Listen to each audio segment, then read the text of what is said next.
ஏசாயா தீர்க்கதரிசி புஸ்தகம் 3வது அதிகாரம் 44வது அதிகாரம் 3-4. ஏசாயா 44வது அதிகாரம் 3வது வசனம். தாகம் உள்ளவன் மேல் தண்ணீரையும் வறண்ட நிலத்தின் மேல் ஆறுகளையும் ஊற்றுவேன். என் சந்ததியின் மேல் என் ஆவியையும் சந்தானத்தின் மேல் ஆசீர்வாதத்தையும் ஊற்றுவேன். அதனால் நீர்க்காலின் ஓரத்தில் உள்ள அலரி செடிகளைப் போல வளர்வார்கள். தாகம் உள்ளவன் மேல் தண்ணீரை ஊற்றுவேன். செய்தியுடைய தலைப்பு, நமக்கு ஆவிக்குரிய தாகம் பெருக வேண்டும். நமக்கு என்ன வேணுமா? ஆவிக்குரிய தாகம். இப்போ நம்ம பார்த்தோம், தாகம் உள்ளவன் மேல் தண்ணீரை ஊற்றுவார். அப்போ தாகம் என்ன? எடுத்து வாசிங்க. அந்த தாகம் எப்படி இருக்கணுமா? சங்கீதம் புஸ்தகம் 42வது சங்கீதம் 1-2. 42வது சங்கீதம் 1-2. மானானது நீரோடைகளை வாஞ்சித்து கதறுவது போல தேவனே என் ஆத்துமா உம்மை வாஞ்சித்து கதறுகிறது. என் ஆத்துமா தேவன் மேல் ஜீவனுள்ள தேவன் மேலே தாகமாய் இருக்கிறது. அப்போ நமக்கு தாகம் எப்படி இருக்குமா? மானானது நீரோடைகளை வாஞ்சித்து கதறுவது போல. இப்போ நமக்கு காட்டுக்குள்ள விலங்குகள் நிறைய கிடக்குது. அது எவ்வளவோ மிருகங்கள் கிடந்தாலும் கர்த்தர் ஒரு மிருகத்தை குறித்து சொல்றார். மானானது, மான்கள் நீரோடைகள் வாஞ்சிக்குதான். தண்ணி தாகத்தினால அது நீரோடைகளை வாஞ்சித்து கதறி தேடி எழுச்சிதான் அலைகிறது. அப்ப நம்ம ஆத்துமாவுக்கு என்ன வேணும்? ஒரு தாகம் வேணும். இப்ப உலகத்துக்குரிய நம்ம சரீரத்துக்கு ஒரு தாகம் வேணும். நம்ம சரீரம் எழுச்சணும். தாகம் எழுது சொல்லுங்க. ஒரு திரவ நிலையில் உள்ள ஒரு பொருள். தாகம்னா தண்ணி மட்டும் நினைச்ச முடியும். அது நீர் ஆகாரம். நீர், மோர், குளிர்பானங்கள், இதெல்லாம் நீர் ஆகாரம். தாகத்துக்கு என்ன செய்ய முடியும்? குடிக்க முடியும். என்ன குடிக்க முடியும்? தண்ணீர், நீர் ஆகாரம் மட்டும்தான் குடிக்க முடியும். இப்ப பாருங்களேன், இப்போ உங்களுக்கு நல்ல தாகம் இருக்கு. எங்கேயோ போயிட்டு வந்திருக்கீங்க, நல்ல நிறைய தாகம் எடுத்தோட நம்ம எதை குடிப்போம்? 1 லிட்டர் பாலை குடிப்போமா? அது தண்ணி தான், அது திரவணையில உள்ளதான். ஓடி வந்து நம்ம பாலை செஞ்சு 1 லிட்டர் பாலத்துல வாயில ஊத்த முடியுமா? அதுக்கு என்ன வேணும்? அதுக்கு தேவை தண்ணி மட்டும். இதே போல தண்ணி குடிச்சாதான் நம்ம சரீரத்துக்குள்ள உள் அவயங்களுக்குள் சில உறுப்புகள் என்ன செய்யுது? சோர்வடையுது. சோர்வடைஞ்சதுனால நமக்கு என்ன கேட்குது? எனக்கு உள்ள தண்ணி தான் சொல்லி கேட்குது. இதை கேட்க உடனே, குடிச்ச உடனே அந்த தண்ணி உள்ள போய் ஒவ்வொரு செக்ஷன்லா போய் நம்ம சரி தெரிஞ்சது புஷ்டியாவும் ஆரோக்கியமாகவும் ஒரு பலனை கொடுக்குது. இதே போல நமக்கு ஒரு ஆவிக்குரிய தாகம் வேணும். தாகங்கிறது நிறைய அர்த்தம் போட்டிருக்கு. தாகங்கிற ஆசை, 2வது காமம், 3வது பற்று உள்ளம். அப்போ நமக்கு தாகம் நிறைய வேணும். இப்ப பாருங்க, இப்ப ஆகார குறித்து நம்ம பார்க்க போறோம். ஆகார குறித்து நமக்கு நல்லாவே தெரியும். ஆதியாம் எடுத்து வாசிக்க வேண்டாம். ஆதியாம் புஸ்தகம் 21வது அதிகாரம் 14வது வசனத்தில் சொல்லப்பட்டிருக்கு. ஆகார் எங்க இருக்கிறார்? ஒரு வனாந்தரத்தில் இருக்கிறார். அவர் கொண்டு போன தண்ணி நினைச்சிட்டு தீர்ந்து போயிடுச்சு. இப்ப அதுக்கு என்ன வந்துட்டு? தாகம். இது என்னது? சரீரத்துக்கு தேவையான தாகம். அவன் உடனே பிள்ளை சாகுற நினைச்ச மாட்டேன், நான் பார்க்க மாட்டேன்னு சொல்லிட்டு அவன் போய் சாக போகிறேன்னு சொல்லி போகும்போது அவன் திரும்பி பார்க்கிறா. பின்னால இருக்கு ஒரு துறவு கர்த்தர் காமிக்கிறார். இந்த தாகம் வேற. இந்த தாகம் நம்ம சரீரத்துக்கு தேவையான தண்ணீர் தாகம். இந்த தாகத்தை கர்த்தர் சொல்லல. இன்னொரு தாகம், இன்னொரு ஆள் குறித்து பார்க்கலாம். எடுத்து வாசிக்க வேண்டாம். சிம்சோனை குறித்து நியாயாதிபதிகள் 15வது அதிகாரம் 18 19 அந்த வசனத்தை தியானிக்கும் போது அவர் என்ன சொல்ற, சிம்சோன் ஒரு தானை எலும்ப வச்சிருக்கான், கழுதை எலும்ப வச்சு எத்தனை பேர் பண்ணான், 1000 பேரை அடிச்சு கொண்டு எரிஞ்சுட்டான்.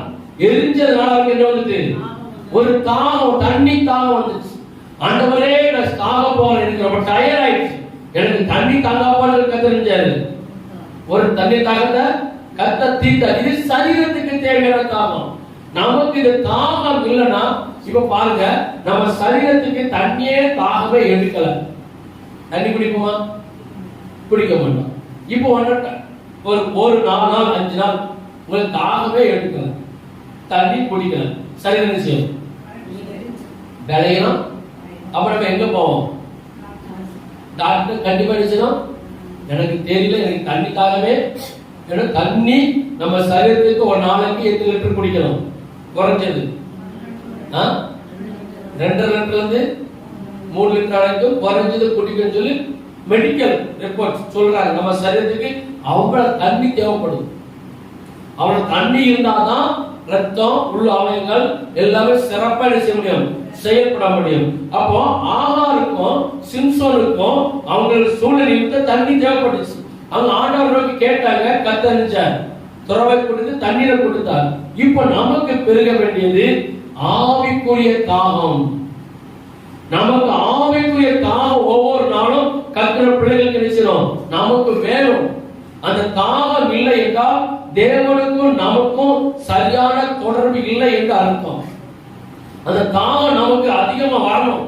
இப்ப பாருங்களேன், இப்ப நம்ம உலக பிரகாரமா பார்க்கும்போது கூட சில தாகங்கள் நமக்கு உண்டு. நம்ம பிள்ளை எப்படி இருக்கணும்?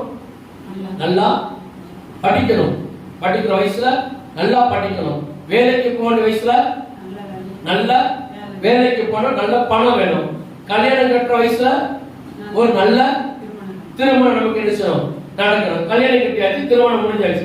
இப்ப எப்படி இருக்கணும்? நம்ம பிள்ளைகள் எப்படி இருக்கணும்? நல்லா. இது நமக்கு பெற்றோர்கள் ஒண்ணு, சிறு வயசுல இருந்தே ஒரு தாகம், ஒரு ஆசை எல்லாருக்குமே நிச்சயம் வரும். இது உலக பிரகாரமாய் இந்த தாகம் வேணும். ஆனா இந்த தாகம் இணைஞ்சோம்னா இது நிலைத்து நிற்காது. நம்ம காலம் முடிஞ்சவரை இணைஞ்சிடும்.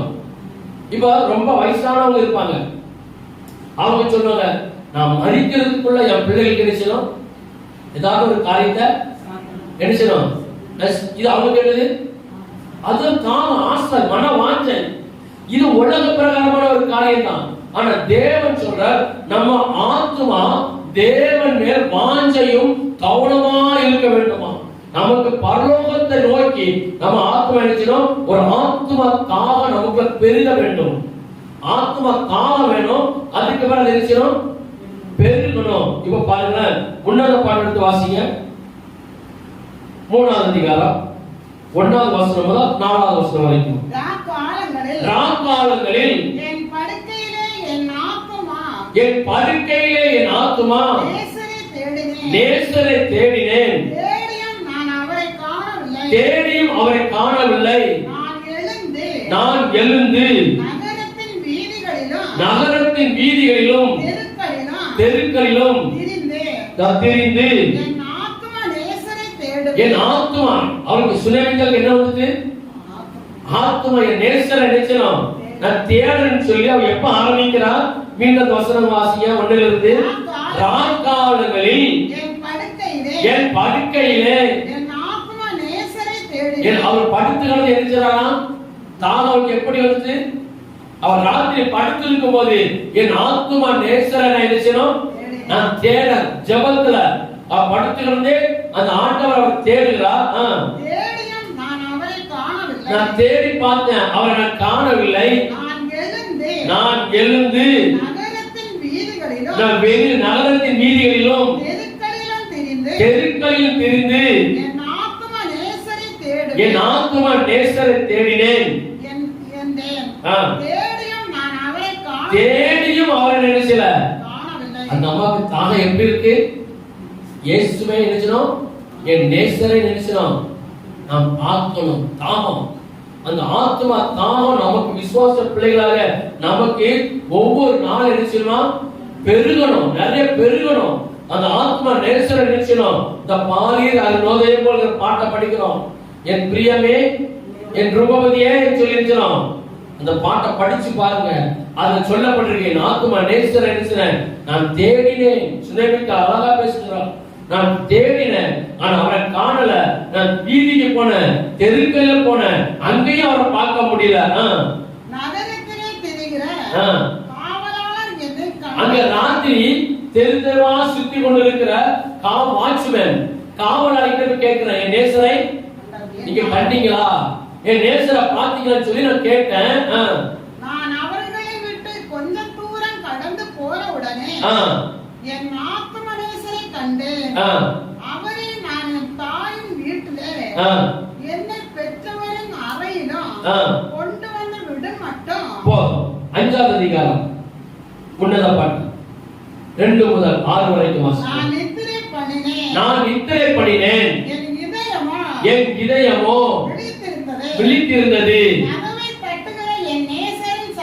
இப்போ இந்த அம்மா என்ன செய்யுது?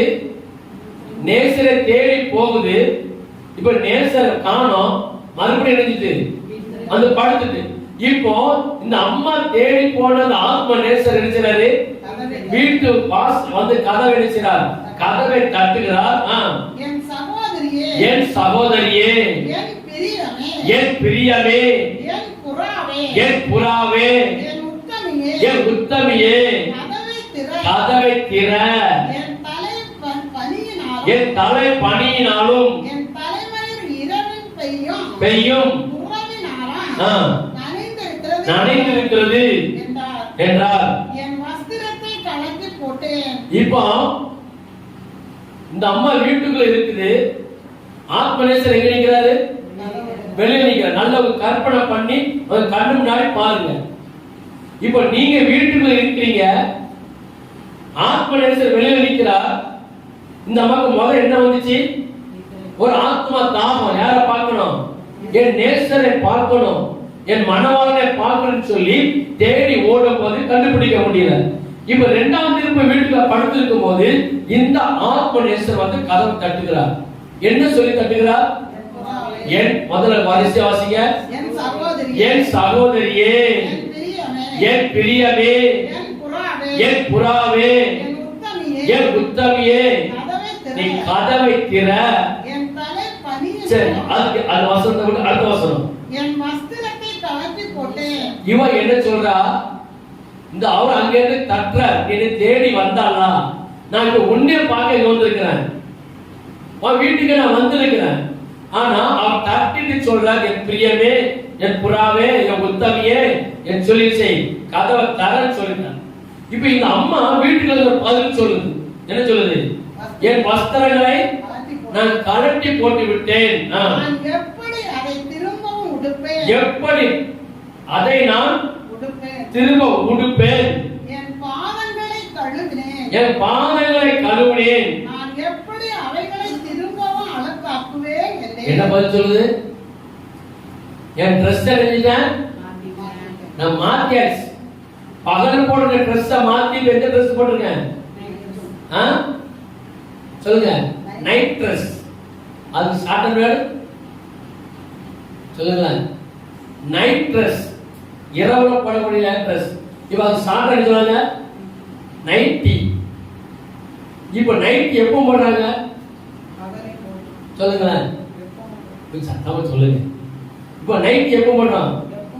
இப்போ நமக்கு 24 hours இருந்துச்சு, அதான் மாறி போச்சு. இந்த அம்மா என்ன சொல்லுதுன்னா, நான் நைட்ல போட வேண்டிய ட்ரெஸ் கலத்தி நான் மாத்தியாச்சு. நான் பெட்ல படுக்க போறேன், என் காலெல்லாம் நினைச்சாச்சு, நான் கழுவி பெட்டுக்கு வந்துட்டேன். இனி நான் நினைச்ச முடியாது, என் காலை கீழே வைக்க முடியாது, இனி என் ட்ரெஸ் மாத்த முடியாது. வாசிங்க.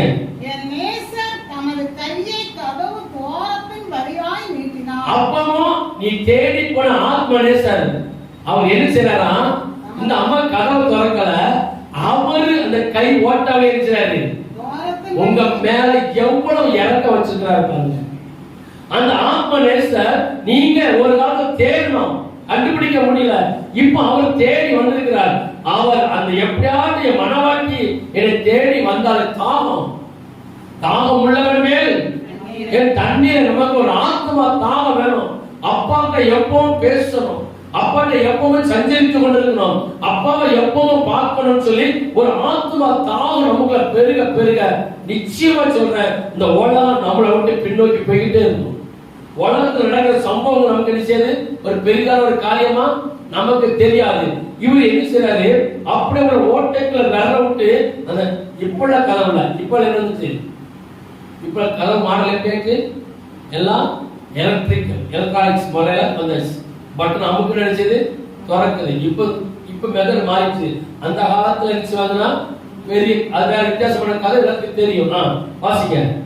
என் நேசர் தமது கையை கதவு துவாரத்தின் வழியாய் நீட்டினார்.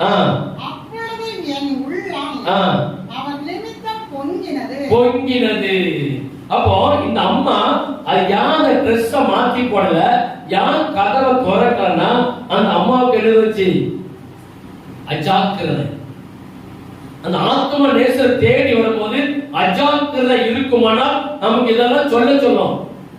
தேவன் ஒரு பற்று இல்லைன்னா இந்த மாதிரி வார்த்தைகளை என்ன செய்யும், சொல்ல. இப்ப நம்ம சாதாரணமா பார்த்துக்கோங்க. இப்ப நம்ம வீட்டுக்கு ஒருத்தர் ஒரு இடத்துல வராங்க, ஒரு 10 மணிக்கு வாரன்னு சொல்லிட்டாங்க, இரவு வர லேட் ஆயிடுச்சு. நம்மள இருந்து பார்த்து தூங்கிட்டோம். 1 மணிக்கு நம்ம வீட்டு கலந்துருப்போம். என்ன செய்வோம், தட்டுவோமா, திறப்போமா, திறக்க மாட்டோமா? 10 மணிக்கு வாரம் சொல்லியிருக்கிறாங்க, ஆனா வரல, லேட். அப்ப நம்ம எதிர்பார்த்து கொண்டு இருக்கிறோம். கண்டிப்பா என்ன செய்வோம், கதவை திறப்ப வாரம் சொல்லியிருக்கிறாங்க, அப்ப கண்டிப்பா வருவாங்கன்னு சொல்லி இதை சொல்லாம எதிர்பார்க்காம ஒரு காரியத்துக்காக நம்மளும் வந்து கதவை தட்டுறாங்க. ராத்திரி திறப்போமா, திறக்க மாட்டோமா? கண்டிப்பா நம்ம என்ன செய்ய மாட்டோம். இதை யாரும் நமக்கு என்ன செய்யாது தெரியாது. ஆனா இந்த ஆத்மா நேசர் அவன் தெருவியெல்லாம் தேடி ஓடி போய் தெரியவனுக்கு. ஆனா மறுபடியும் வீட்டுக்கு போகிறார். வீட்டுக்கு போகிற இடத்துல அந்த மகன் திறக்க சோம்பல், அஜாக்கிரதை, ஒரு நிர்விசாரம். அவன் அப்பவும் அவருக்கு முடியல, எப்படியாவது தேடி வந்தாலேன்னு சொல்லி அவன் விரல கதவு விரல கையை திறக்கிறார். கதவை திறந்தான். திறக்க நான் எழுந்தேன். கூட்டின கைப்பிடிகள் மேல் என் கைகளிலிருந்து வெள்ளை கோலமும் என் விரல்களிலிருந்து வாசனையும் உள்ள. அப்புறம் கையில என்ன வடிதான், வெள்ளை கோலமும் வாசனையும். அவன் நேசர் எப்படிப்பட்டவர், நல்ல வாசனை நிறைந்தவர். அல்லேலூயா. நம்ம நேசர் எப்படிப்பட்டவர், நல்ல வெள்ளை போல வாசனை விரலிருந்து வடியுது. நம்ம நேசர் எப்படி உள்ளவர், பூரண அழகுள்ளவர். நம்ம நேசர் எப்படிப்பட்டவர், நல்ல வெண்மையும் சிவப்புமானவர். நம் நேசர் எப்படிப்பட்டவர், 10,000 பேர்களில் சிறந்தவர். அழகான ஒரு பழைய பாடல் உண்டு, தொழுகிறோம் எங்கள் பிதாவின் பாடல் எடுத்து படிக்கும்போது தெரியும். இப்படிப்பட்ட ஆத்ம நேசர் மேல சுனேமித்தால் இருந்தது போல நமக்கு ஒரு ஆத்மா தாங்க வேணும். ஆனா சுனேமித்தால் அஜாக்கிரதை நமக்கு நினைச்சக்கூடாது. காலம் கடைசி ஆயிடுச்சு. இப்ப எங்கேயுமே வருகையை குறித்தான செய்தி கிடையாது, பரலோகத்தை குறித்தான செய்தி கிடையாது, எங்குமே தேவனை குறித்தான செய்தி கிடையாது. எல்லாம் எங்கேயோ வித்தியாசமா விசுவாசனவன் அவன் காரியத்தை செய்யறதுக்காக ஒவ்வொரு விதவிதமாய் செயல்பட்டு கொண்டிருக்கிறான். சரி, நம்ம 2வது பார்க்கலாம். இயேசுவுக்கு ஒரு தாகம் உண்டாயிற்று, ஆவிக்குரிய தாகம். எடுத்து வாசிங்க. யோவான் சுவிசேஷம் 19வது அதிகாரம் 28 முதல் 30 வரைக்கும். யோவான் 19:28 முதல் 30 வரைக்கும். எல்லாம் முடிந்தது என்று இயேசு அறிந்து வேத வாக்கியம் நிறைவேறத்தக்கதாக தாகமாய் இருக்கிறேன் என்றார். இது என்ன தாகம் சொல்லுங்க, என்ன தாகம்? அவர் சிலுவையில் அடிச்சு தொங்க விட்டுருக்கிறாங்க, ரத்தம் எல்லாம் போய் கொண்டிருக்கிறது, சரீரம் சோர்வடைந்து கொண்டிருக்கிறது, சரீரம் வெளியிடப்பட்டு கொண்டிருக்கிறது, சரீரம் வியாபனப்பட்டு கொண்டிருக்கிறது. இப்ப அவர் சொல்றார், நல்லா கவனிக்க வேணும். இப்ப அவர் சொல்றார், நான் எல்லாம் முடிந்தது என்று சொல்லி நான் தாகமாய் இருக்கிறேன். என்ன தாகம்? தண்ணீர் தாகமா? அப்ப அவருக்கு என்ன தாகம்? எப்படி ஆத்மா தாகம் வந்துச்சு சொல்லுங்க, எப்படி தாகம் வந்துச்சு? எல்லாரும் பேசுறோம். இந்த சிலுவையில் தொங்கின 7 வார்த்தைகள் பேசும்போது, ஓ தாகமா, அவர் என்ன தாகம்? அவர் பூமியில குடிக்கப்பட்ட 33 வருஷம் பூமியில வாழ்ந்தார். 3 வருஷம் ஊழியம். அவர் குடிக்கப்பட்ட எல்லா ஊழியங்களையும் சரியாய் பிதா எப்படி அவருக்கு சொல்லி அனுப்பினாரோ, இந்த பூமிக்கு வந்த பிறகு எப்படி சொல்லி இடைப்பட்டு செய்தாரோ, அந்த 3 வருஷம் ஊழியத்தை சரியாய் செய்து முடிச்சிட்டு கடைசி நேரம் இப்ப நமக்கு சென்று நம்ம கவர்மெண்ட் 60 வயசுல ரிட்டர்ன் கொடுக்கும் போது அந்த ரிட்டர்ன் ஆன டேட்ல அங்க என்ன வைப்பாங்க? ஒரு விழா வைப்பாங்க. நீங்க எங்களுக்கு 30 வருஷமா 40 வருஷமா எங்களோட சேர்ந்து நீங்க வேலை பார்த்தீங்க அப்படின்னு சொல்லி அன்னைக்கு சக ஊழியர்கள் செய்வாங்க. அவங்களுக்கு ஒரு வாழ்த்து சொல்லி ஒரு கிஃப்ட் கொடுத்து ஒரு சாப்பாடு கொடுத்து அனுப்புவாங்க. 3 வருஷம் ஊழியத்தை முடிக்க அனுமதி கொடுத்துட்டார். முடிச்சு கடைசியா சிலுவையை தொங்கிக் கொண்டு அவர் கரங்களை விரித்தவராய் சரீரம் சோர்வாயிற்று, ரத்த வெளியில் போயிற்று. ஆனா சொல்றார், எல்லாம் முடிந்தது என்று. என்ன முடிந்தது? அவருக்கு கொடுக்கப்பட்ட வேலைகள், அவருக்கு கொடுக்கப்பட்ட ஊழியர்கள் எல்லாம் முடிந்தது என்று அறிந்து நான் தாகமாயிருக்கிறேன். அவருக்கு என்ன தாகம் உண்டாயிடுச்சுன்னா, நீதிமொழிகள் 8வது அதிகாரம் 30வது வசனம். வேகமா வாசிங்க. நீதிமொழிகள் 8:30.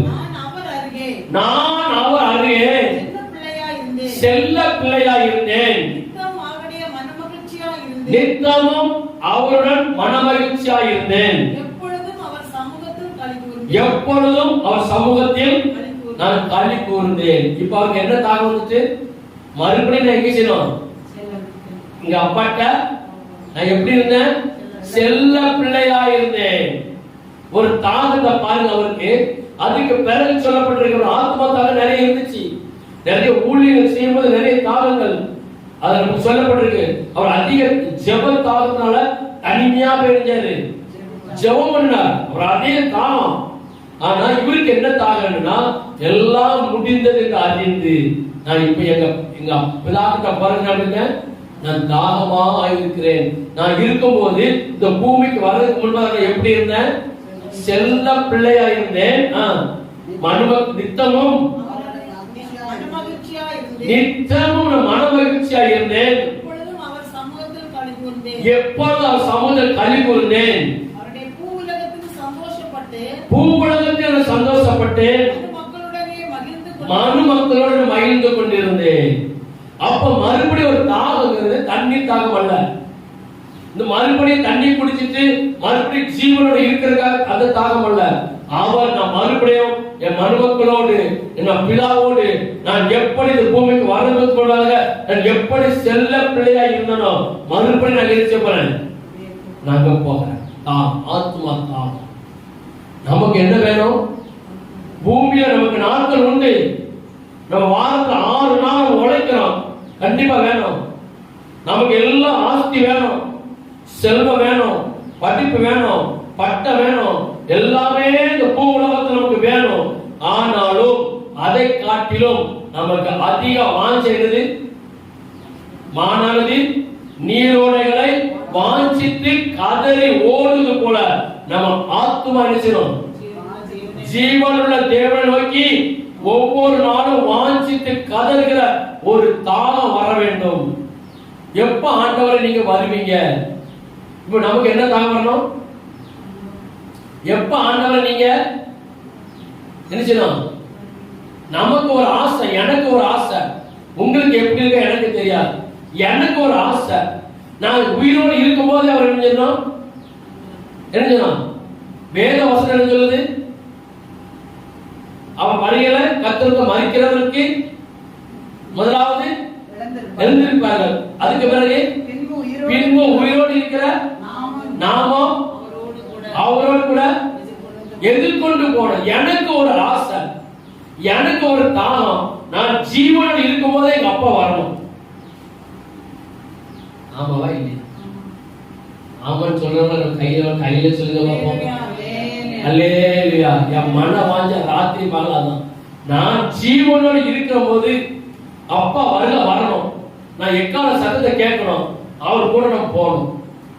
இங்க இருந்து என் கூட ஒண்ணுமே வரக்கூடாது. எது உலகத்துல ஒண்ணு நம்ம கூட வராது. என் மன வாஞ்ச, என் ஆத்ம நேசரை நான் எப்ப பார்க்கணும் சொல்லுங்க? நான் உயிரோடு இருக்கும் போதே அவர் வருக வரணும். இது என்னோட முழு வாஞ்சு. அந்த அப்ப நமக்கு என்ன வரணும்? ஒரு ஆத்மாக்காக வரணும். அது நமக்கு விசேஷமான ஒரு ஆசீர்வாதம். உயிரோடு இருக்கும் போது அவரோட போகும்போது எப்படி இருக்கும்? எப்படி இருக்கும்? ரொம்ப சந்தோஷமா இருக்கும். ஆனா அப்படி ஒரு ஆத்மாக்காக நமக்கு நினைச்சோம் வர வேண்டும். ஒவ்வொரு நாளும் ஆண்டவரை கேளுங்க, எப்ப நீங்க வருவீங்க, எப்ப வருவீங்க ஆண்டவரே, எப்ப நீங்க ஆயத்தமா இருக்கிறேன். இந்த பூமியில நம்ம ஒண்ணு கொண்டு வந்ததும் இல்லை, ஒண்ணு கொண்டு போவதும் இல்லை. நம்ம ஆத்மா இருக்கிறோம், தேவனில் தாகமா இருக்க வேண்டும். இப்ப இன்னொரு நபரை குறித்து பார்க்கலாம். மரியாளுங்கிற தாகம். மரியாள் எடுத்து வாசிங்க. அவளுக்கு இயேசுவின் மேல் அன்பை பாருங்களேன். இயேசுவின் அவர் எவ்வளவு அன்பு வச்சு தாகமா நம்ம அடையுது. யோவான் 20வது அதிகாரம், நான் சொல்ற வசன வரைக்கும் மட்டும் வாசித்தா போதும். யோவான் 20வது அதிகாரம் 1-2. வாரத்தின் முதல் நாள் காலையில் அதிக இருட்டோட மகதலேனா மரியாள் கல்லறை அடைத்திருந்த கல் எடுத்து போட்டிருக்க கண்டால் உடனே அவள் ஓடி சீமோன் பேதுருவினிடத்தில் இயேசுவுக்கு அன்பாய் இருந்த போய் கர்த்தரை கல்லறையில் எடுத்துக்கொண்டு போய்விட்டார்கள். எங்களுக்கு அந்த அம்மாவுக்கு என்ன வந்தது? இயேசுவின் மேல ஒரு அன்பு பாருங்க. அவர் மரிச்சு போனார், இருந்தாலும் அந்த அன்பு ஒரு தாகம். என் ஆத்மா நேசரை நினைச்சோம், நான் பார்க்கணும்னு சொல்லி எங்க ஓடுது? கல்லறைக்கு ஓடுது. அந்த கல்லறை என்ன செய்திருக்கு? தோரத்து எனக்கு அதிர்ச்சி ஆகி போச்சு. என் ஆத்மா இயேசுவை நான் பார்க்கணும். அந்த அம்மா யார் தெரியுமா? அந்த அம்மா எப்படிப்பட்ட அம்மா தெரியுமா? எடுத்து வாசிங்க. மார்க்கு சுவிசேஷம் 14வது அதிகாரம் 9-10. மார்க்கு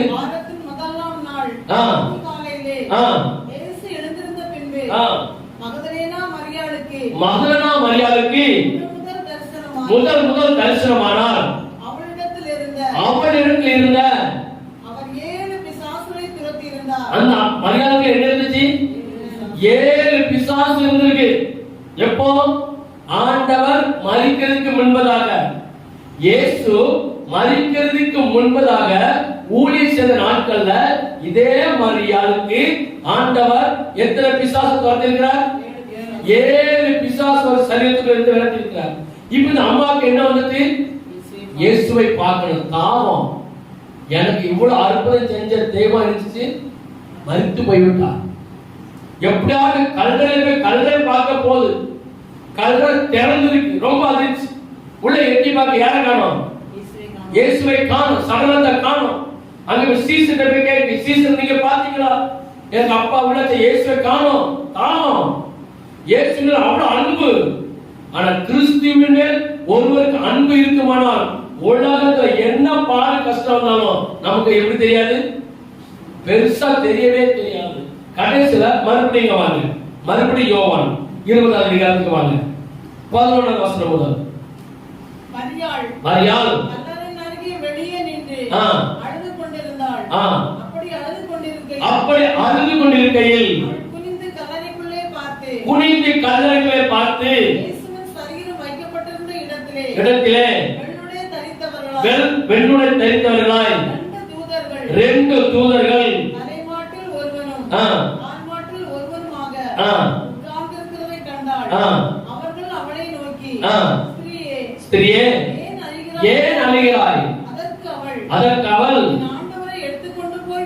என் ஆண்டவரை அவன் மனசு எப்படி தேடுது பாருங்க. ஆண்டவரை கல்லறை திறந்தவர்களுக்கு உள்ள இலக்கணம் இயேசுவை காணோம். என் ஆண்டவரை எடுத்துக்கொண்டு போய்விட்டார். இதான் கிறிஸ்துவின் மேல் இருக்கிற அன்பு. இதான் கிறிஸ்து மேல் இருக்கிற தாகம். நமக்கு அதிகமா இயேசுவின் மேல் இருக்கணும், தாகம் வேணும். வான்கள் நீரோட வாஞ்சித்து கதறும்போல் தேவனே எந்தன் ஆத்துமா உம்மையே வாஞ்சித்து கதறுதே. தஞ்சமே நீர், அடைக்கலம் நீர், கோட்டையும் நீர், எந்தோ காப்பீர். தஞ்சமே நீர், அடைக்கலம் நீர், கோட்டையும் நீர், எந்தோ காப்பீர்.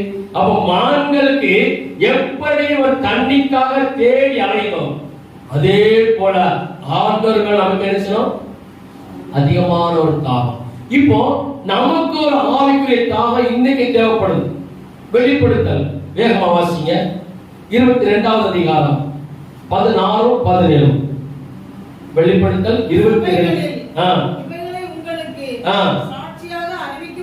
சாட்சியாக அறிவிக்கும்படிக்கு இயேசுவாகிய நான் என் தூதனை அனுப்பினேன்.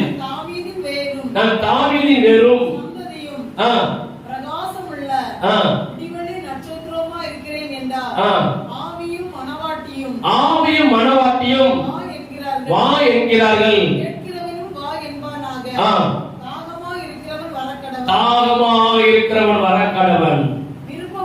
விருப்பமுள்ளவன் ஜீவ தண்ணீரை அந்த இலவசமாய் இயேசுக்கு ஒரு பேர் ஜீவ தண்ணீர்.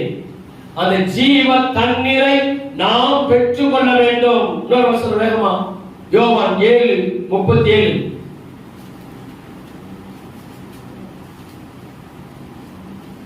யோவான் 7:37. பண்டிகை கடைசி நாளாகிய பிரதான நாளிலே இயேசு நின்று சத்தமிட்டு ஒருவன் தாகமாய் இருந்தால் என்னிடத்தில் வந்து பானம் பண்ண கடவன். போதும். அப்ப ஒருவன் பண்டிகை நாளிலே கடைசி நாளிலே பிரதான நாளிலே என்று சொல்லப்பட்டிருக்கு. ஒருவன் தாகமாய் இருந்தால் என்னிடத்தில் வந்து பானம் பண்ண கடவன். நமக்கு இப்ப தேவை தாகம். என்ன தாகம்? ஆத்மா நேசரை பார்க்கணும், அந்த ஆத்மா நேசரை தேடணும். அந்த ஆத்மா நேசர் எப்போது வருவார்? சுனேமித்தால் தேடி வந்தால் அவர் அஜாக்கிரதையினால அவர் நினைச்சானா போய்விட்டார். நம்ம அஜாக்கிரதை இருக்கிற நாட்கள் அல்ல. நம்ம அந்த ஆத்மா நேசரை தேடணும். அதுக்கு நமக்கு தேவை 4 விதமான காரியங்கள். முதல்ல ரட்சிப்பு மேல அதிகமான தாகம் வேணும். நம்ம ரட்சிக்கப்பட்ட கடைசி வரை நம்ம நினைச்சோம் ரட்சிக்கப்பட்டு கொண்டே இருக்கிறோம். ஒவ்வொரு நாளும் நாம் ரட்சிக்கப்பட வேண்டும். இரண்டாவது அபிஷேக தாகம். ஒவ்வொரு நாளும் அபிஷேகம் பெற்றதை அப்படியே மூடி வச்சிடக்கூடாது. அது ஒவ்வொரு நாளும் பெருக பண்ணணும், டெவலப் பண்ணணும். மூணாவது நீதியின் மேல் பசிதாக உள்ளவன் பாக்கியவான். அப்ப நமக்கு நிறைய நீதி நியாயங்களை செய்யணும். நீதி நியாயமோடு இருக்கிற ஒரு தாகம் நமக்கு வர வேண்டும். நாலாவது செபிக்கிற ஒரு தாகம். இயேசு ஊழியம் செய்த நாட்களை நீங்க பாத்தீங்கன்னா அதிகமா வனாந்தரத்துல பேசுவாரு, தனியா தான் ஜெபிப்பார், அதிக நேரம் எடுத்து ஜெபிப்பார். அவர் எப்பவும் ஜெபம் ஜெபம் ஜெபம் ஜெபத்துக்கு முக்கியத்துவம் கொடுத்தார். நீங்கள் நானும் எனக்கு வர வேண்டியதும் உங்களுக்கு வர வேண்டியது செபங்கிற ஒரு தாகம். இந்த நாளை ஒவ்வொரு நாள் கடைபிடிக்கும் போது கடைசியா ஆண்டவரை எப்ப வருவீர், நீ எப்ப வந்தாலும் நம்ம நினைச்சோம் எதிர்நோக்கி வர ஆயத்தமாய். சரி, இவ்வளவு கேட்டாச்சு. கடைசி நமக்கு நரகத்துல போயிட்டோம். ஒருவேளை இதெல்லாம் இழந்துட்டு நம்ம நரகத்துக்கு போயிட்டோம், போக மாட்டோம், எனக்கு நம்பிக்கை இருக்கு. ஒருவேளை எப்படியே தப்பிட்டோம். நம்ம நரகத்துல போயிருந்து ஆண்டவரே மீண்டும் நான் தாகமா இருக்கிறேன், எனக்கு கொஞ்சம் தண்ணி தாங்கன்னு கேட்டா தருவாரா? எடுத்து வாசிங்க. லூக்கான ஒரு சம்பவம் 16வது அதிகாரம் 19வது வசனம். லாசருவும் ஐஸ்வர்யவான் எப்படி? லூக்கா 16வது அதிகாரம் 19வது வசனம் முதல். வேறொருவன் 5 மாடு கொண்ட ஐஸ்வர்யமுள்ள ஒரு மனுஷன் இருந்தான். ஐஸ்வர்யமுள்ள ஒரு மனுஷன் இருந்தான். அவன் ரத்தாம்பரமும் விலையேறப்பட்ட வஸ்திரமும் தரித்து அனுதினமும் சம்பூரணமாய் வாழ்ந்து கொண்டிருந்தான். லாசரின் பெயர் கொண்ட ஒரு தரித்திரனும் இருந்தான். அவன் பருக்கள் நிறைந்தவனாய் ஐஸ்வர்யவானுடைய வாசல் அருகிலே கிடந்து மேஜையிலிருந்து விழும் துணிக்கைகளாலே இப்ப நரகத்தை குறித்து கர்த்தர் வார்த்தை வெளிப்படுத்துகிறார். ஒரு ஐஸ்வர்யவான் இருக்கிறான், ஒரு ஏழை இருக்கிறான். ஐஸ்வர்யவான் ரத்தாம்பரமான உடை நல்ல சீமானா இருந்து நல்ல சம்பூர்ணமாய் சாப்பிட்டு கொண்டிருக்கிறான். ஒரு ஏழை இருக்கிறான், அவன் வீட்டுல விழுகிறதான வேஸ்ட் சாப்பாடு அதை சாப்பிடுறான். இப்ப 2 பேரும் மறிக்கிறார்கள். 2 பேர் இருக்கிறாங்க, மறிக்கிறார்கள். ஒருவன் எங்க போகிறான்? ஒருவன் ஆபிரகாம் மடியாக இளைப்பாறுதலுக்கு போகிறான். அதே ஐஸ்வர்யவான் எங்க போகிறான்? பாதாளத்துக்கு, நரகத்துக்கு போகிறான். இப்போ இந்த நரகத்துக்கு போன இடத்துல இருந்துச்சு பயங்கர ஹீட், உஷ்ணம், அக்னி. இப்போ இந்த நரகத்துல கிடைக்கிற ஐஸ்வர்யவான் கேட்கிறான், எனக்கு ரொம்ப தாகமா இருக்கு. அந்த ஆபிரகாம் மடியில உட்கார்ந்து இருக்கிறதான லாசருவிட்ட ஒரு டம்ளர் தண்ணி எடுத்து ஒரு விரல முக்கி ஒரு சொட்டு என்ன செய்யுங்க, என் நாவை குளிர பண்ணுங்க. அவருக்கு தாகம் எங்க எடுக்கு? எங்க வச்சு எடுக்கு? நரகத்துல வச்சு தாகம் எடுக்கு. அப்படி என்ன அர்த்தம்? தண்ணி தாகம் இல்ல. இந்த காலகட்டத்துல லாசருவுக்கு எப்படி உங்களுக்கு கொடுத்தீங்களோ, நான் செஞ்சது தப்பு, நான் நினையாம போன தப்பு, எனக்கு ஒரு தாகம். இப்ப எப்படியாவது நினைச்சீங்க தண்ணி தாங்க அர்த்தம். அவன் பக்கத்துல கொண்டு எனக்கு கொஞ்சம் ஒரு லாசத்தை கொடுத்த வாய்ப்பை எனக்கு தாங்க அவர் சொல்றாரு கிடையாது. அப்ப அவன் சொல்றான், என் கூட பிறந்தவங்க எங்க இருக்கிறாங்க? இந்த பூமியில இருக்கிறாங்க, கொஞ்சம் போய் சொல்லுங்க.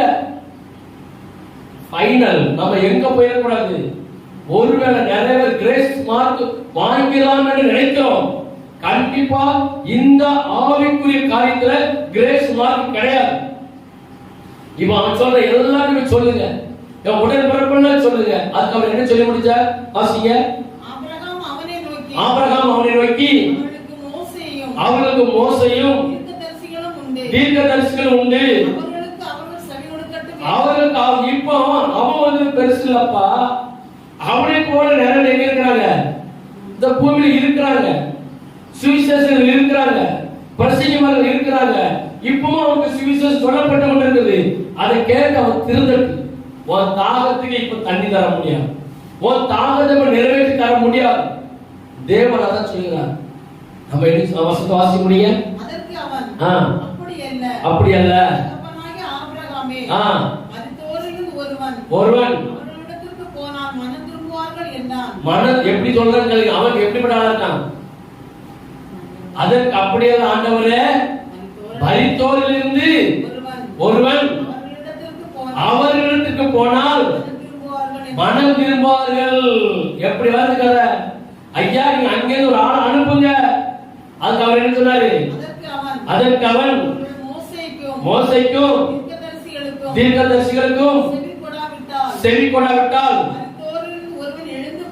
ஒருவன் எழுந்து போனாலும் நம்ப மாட்டார்கள். முடிச்சிட்டார். இப்ப அவருக்கு தாகம் ஐஸ்வர்யவானுக்கு எங்க இருந்து வருது?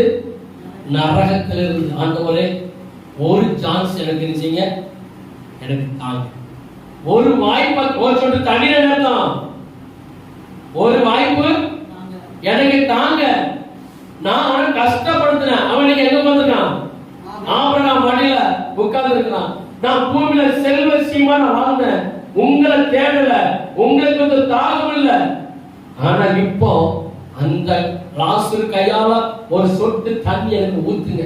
தாகம், தண்ணி தாகம் இல்ல, ஒரு வாய்ப்பை எனக்கு தாங்க. கிடைக்குமா? கிடைக்குமா? கண்டிப்பா கிரேஸ் மார்க்கே கிடையாது. ஏன்னா இப்ப நமக்கு சுவிசேஷம் அறிவிக்கப்பட்டு கொண்டிருக்குது. நிறைய பேர் அதை சொல்லி கொடுங்க. கடைசி நேரத்துல நினைச்சிருவேன் ஆனட்ட நம்ம மன்னிப்பு கேட்ட கிடையவே கிடையாது. நம்ம ஒவ்வொரு நாளும் நமக்கு ஆவிக்குரிய தாகம் அந்த பரம காணானுக்குள்ள போகணும். இயேசுவின் மேல் தாகம் உண்டாகட்டும், இயேசு செய்த ஊழியத்தின் மேல் தாகம் உண்டாகட்டும், நம்ம ரட்சிப்பின் மேல் தாகம், அபிஷேகத்தின் மேல் தாகம், ஜெபத்தின் மேல் தாகம், நீதி மேல் தாகத்தோடு இருப்போம். அந்த தாகத்தை தீர்க்க ஒரு நாள் யார் வருவார்? அந்த ஆண்டவர் வருவார். நம்ம தாகத்தை எல்லாம் தீர்த்து போடுவார். நம்ம எல்லாம் ஜெபிக்கலாம்.